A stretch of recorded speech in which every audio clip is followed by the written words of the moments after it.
এবার আসেন তৃতীয় স্ত্রীর কথায়। কি বলবো, লজ্জার কথা আব্বা, সে পরকিয়া করে অন্য পুরুষের হাত ধরে আমাকে ফেলে চলে গেছে। এটা যে কত কষ্টের, কত দুঃখের, সেটা আমি আপনাদের বলতে পারবো না।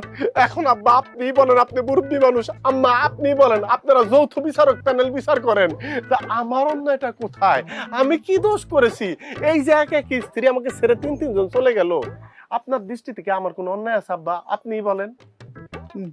না, এখানে তো তোমার কোনো দোষ আমি দেখতেছি না। আব্বা, কিছু কিছু মানুষ দেখলেই ভক্তি শ্রদ্ধা চলে আসে না? আপনি ঠিক সেরকম একটা লোক, মন চায় সারাক্ষণ পায়ের উপরে পরে সালাম করতে থাকি। তাইলে আব্বা, আজকে থেকে কিন্তু আপনি আমার আনুষ্ঠানিকভাবে আব্বা হয়ে গেলেন। আপনাদের দোয়াই আমাদের কাম্য।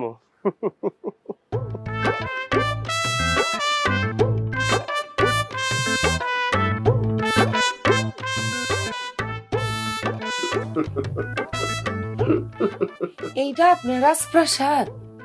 হ্যাঁ, এটাই তোমার রাজপ্রসাদ। আমি গরিব মানুষ, গরিবুল্লাহ, আমার এই ভাঙ্গা ঘরই আমার কাছে রাজপ্রসাদ। তো এতদিন এই রাজপ্রসাদটা অন্ধকার ছিল, খাকা করতো, বউ ছাড়া কি আর রাজপ্রসাদ মানায়?